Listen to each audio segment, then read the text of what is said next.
Kurt, are we ready? Yes. Okay. All right, well, since we have a quorum, go ahead and call the meeting to order. And Jessica, would you like to do a roll call? Yes, Crick, Here. Cronin. Here. This is where my thing is loading, so I have to just do it by memory. DeVries. Here. Dowling. Here. Gentry. Here. Sharp.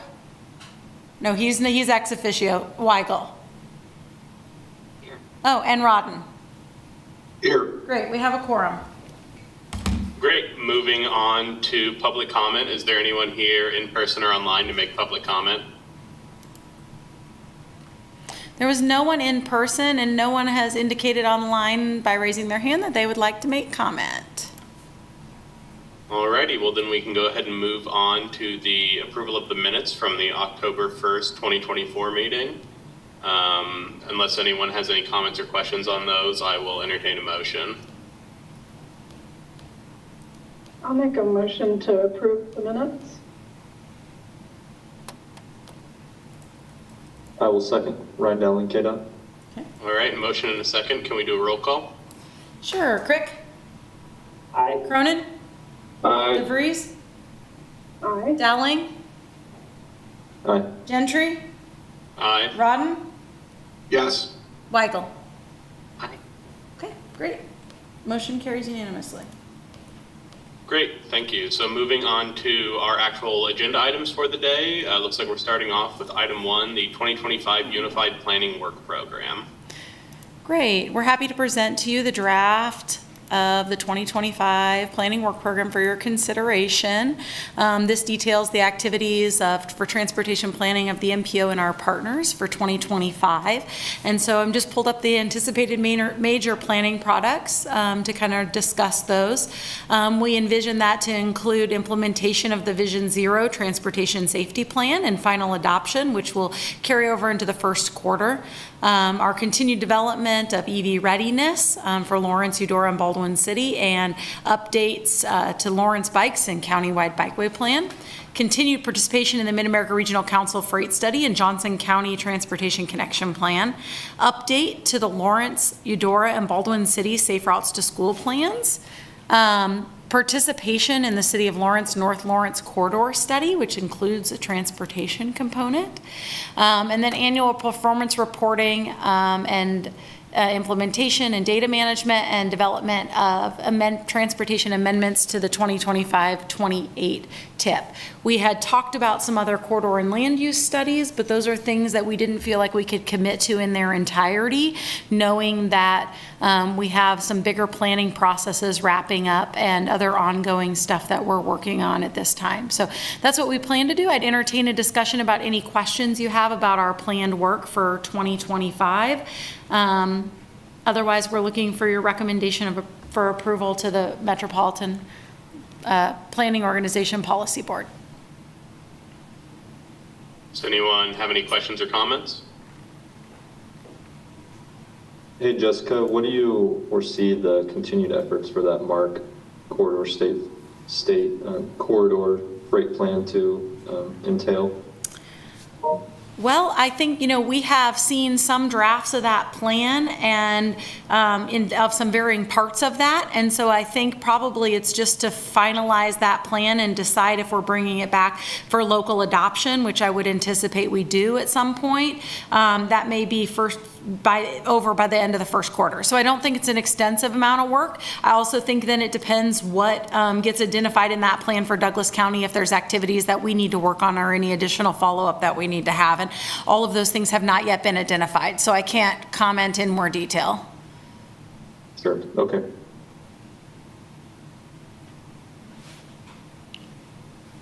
All right, if there's nothing else, then I will entertain a motion.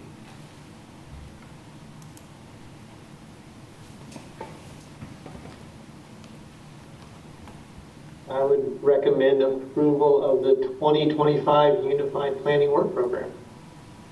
Second. All right, motion and a second. Can we do a roll call vote? Yeah, Crick, Aye. Cronin, Aye. DeVries, Aye. Dowling, Aye. Gentry, Aye. Rodden? Aye. Weigel? Aye. Motion carries unanimously. Great. Moving on to agenda item number 2, which is the 2025 safety performance measure targets. All right. I presented these to you all last month, and I'm happy to go through them again. We put these out for a public comment period and received no public comments.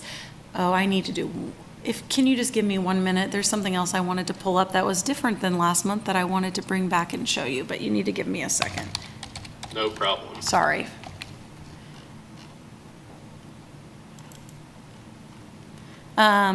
While we're talking about these are federally required performance measures that we're required to each year set targets for, and there's 5 different measures related to fatalities and serious injuries, and fatalities and those by vehicle miles traveled, and also non-motorized rate. And so I was going to show you how we're doing related to the 2023 data. Typically, we now have enough years of data we can share this. Okay. So when we look at our annual targets, so right now the targets we're going to be talking about today are these 2025 targets. However, you can see what we're looking at, what our targets we set in for 2023, what they were compared to what our actual data was. And so the ones highlighted in green are where we have met or we are below target. So for the number of fatalities and the rate of fatalities.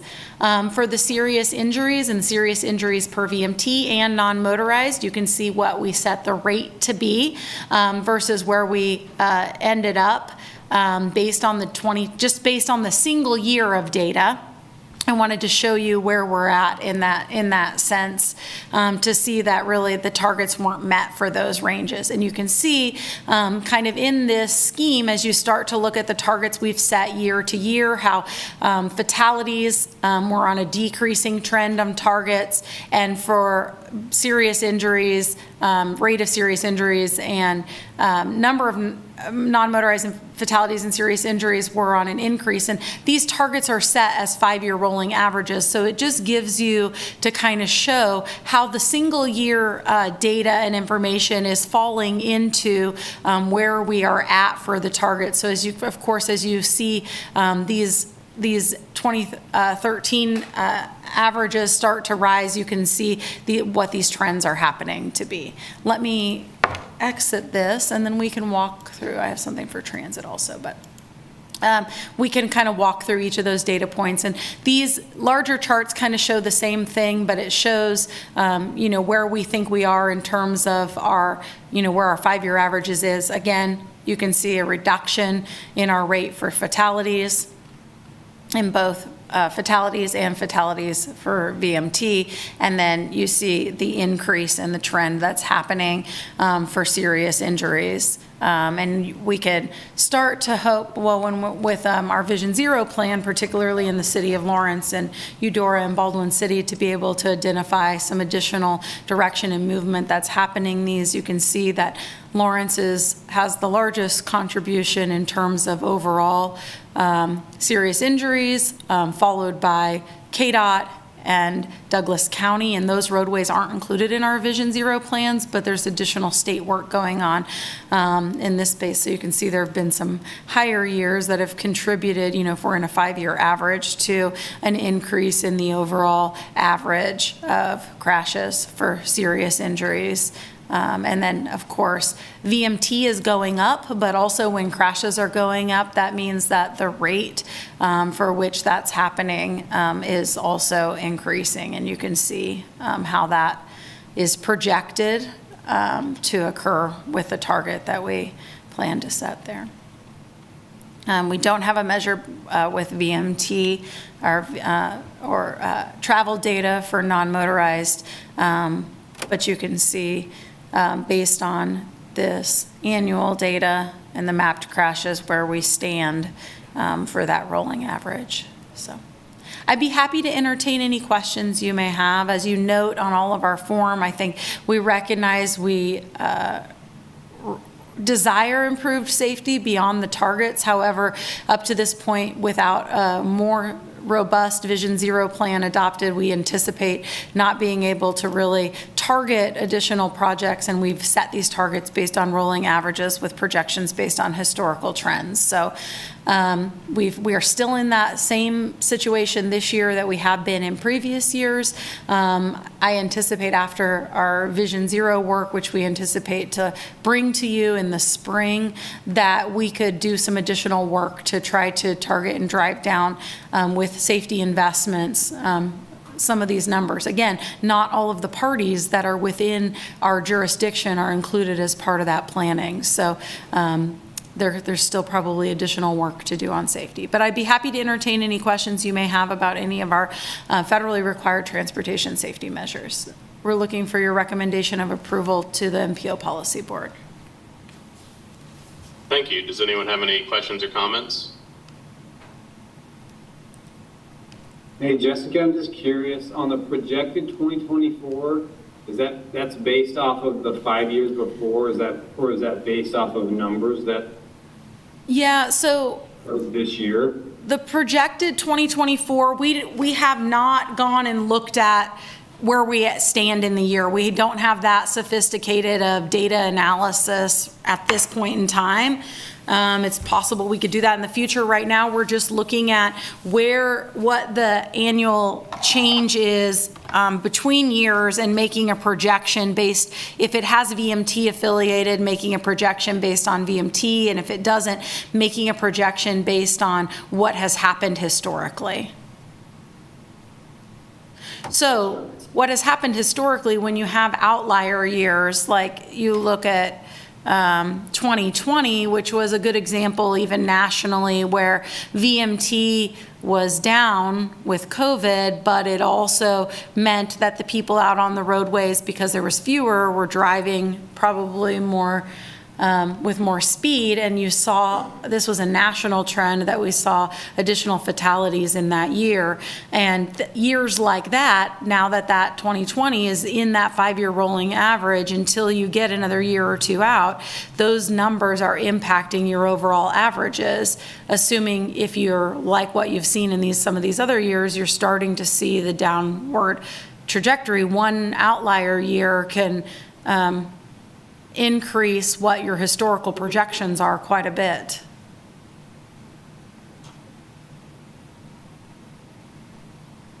There's probably a lot of other factors that could impact safety more than we would imagine, that are outside of the control of some of this work, and even geometric improvements and engineering of new projects, things like fuel prices and other stuff, I think on a micro level show some impacts to different safety data.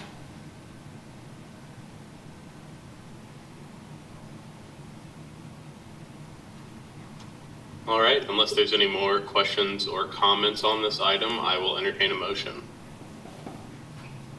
I'd move to recommend approval of the 2025 safety targets and incorporate them into the T2050 performance report.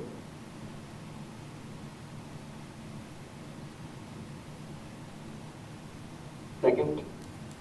All right, motion and a second. Can we do a roll call? Yeah, Crick, Aye. Cronin, Aye. DeVries, Aye. Dowling, Aye. Gentry, Aye. Rodden, Aye. Sanford, oh, sorry, Voigt, not here, Weigel. Aye. Thank you. Motion carries unanimously. All right, moving on to agenda item number 3, which is the 2025 Lawrence Transit Safety Performance Measure Targets. All right.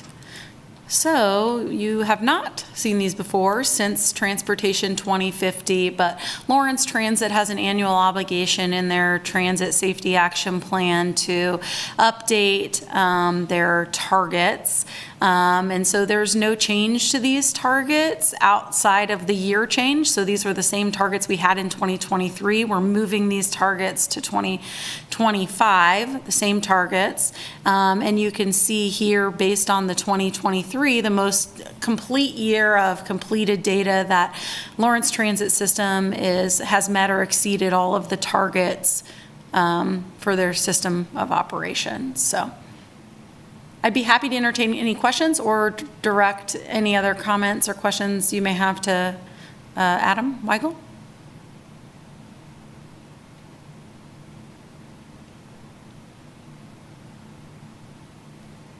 All right, if no one has any comments or questions, I will entertain a motion. Were you planning to show them on the screen? Yes, I'm sorry, I didn't finish hitting the button. But same targets, and here's the data. Sorry, thank you. Somebody should have said something to me. They were up on my screen.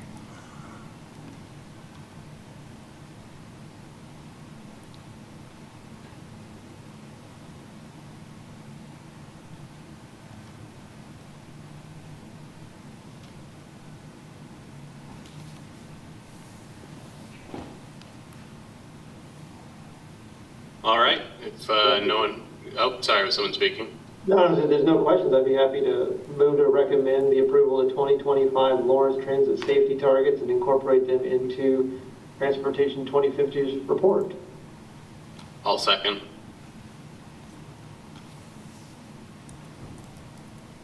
And motion and a second, can we do a roll call?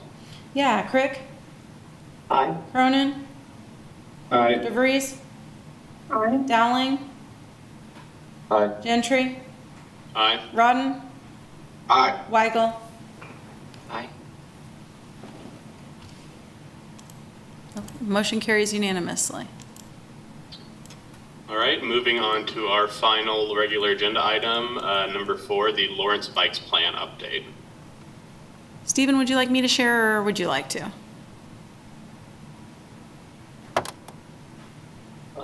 I think if you can share, that'd probably Yes. be best there. Yes.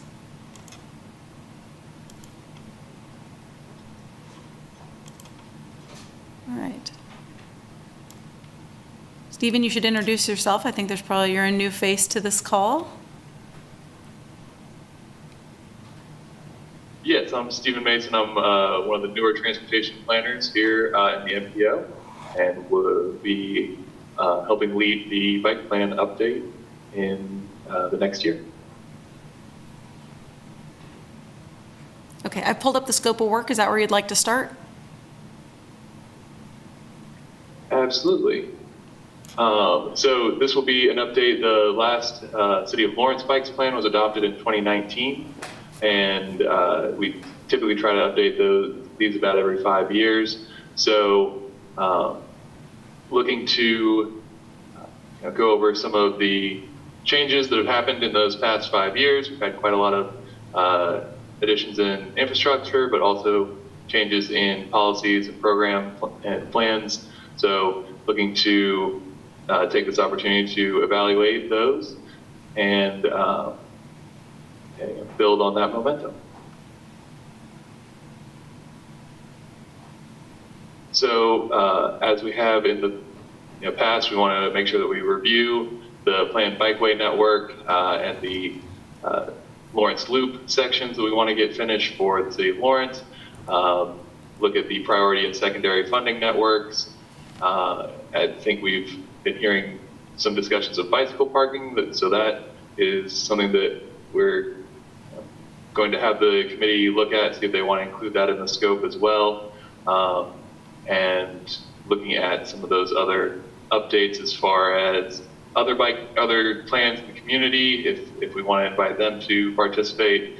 And then kind of a big change that we're considering would be including Bikes Plus. That's something that we're seeing as best practice in other communities, is how that applies to electric bicycles as well as other micromobility that shares some of this infrastructure. Okay.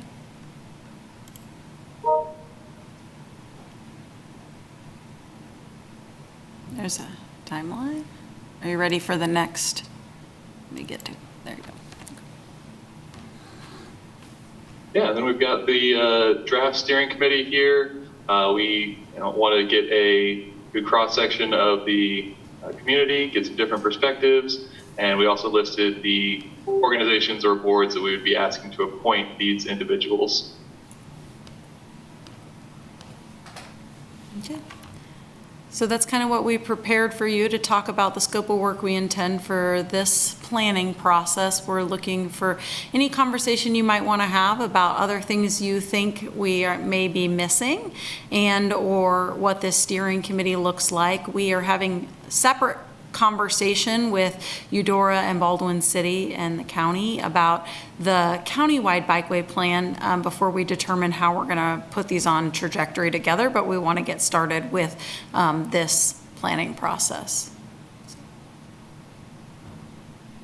Quick question on that. So is that so it's going to be the Lawrence bike plan and then basically the rest of the county bike plan?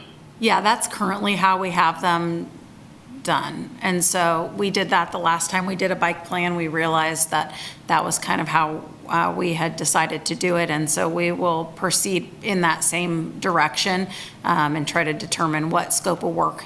The scope of work for the communities looks quite a bit different in Lawrence versus some of the other places in terms of intensity and just level of funding, commitment, community involvement, and interest. And so that seemed to have worked pretty well for us to do. That's how we have the pedestrian plans and the bike plans. So Is all of this work planned to be done in-house? yes, this work is planned to all be done in-house by MPO staff.